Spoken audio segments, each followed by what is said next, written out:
বিএনপির ৪৬তম প্রতিষ্ঠাবার্ষিকী উপলক্ষে চাঁদপুরের ফরিদগঞ্জ উপজেলায় ও পৌর বিএনপির আয়োজনে আলোচনা সভা অনুষ্ঠিত হয়েছে।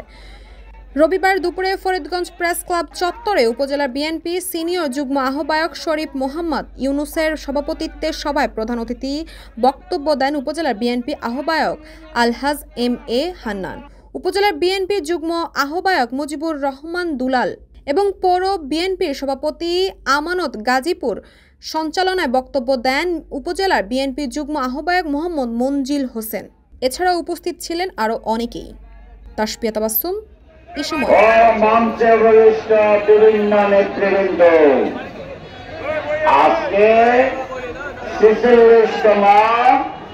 বাংলাদেশ জাতীয়তাবাদী দলের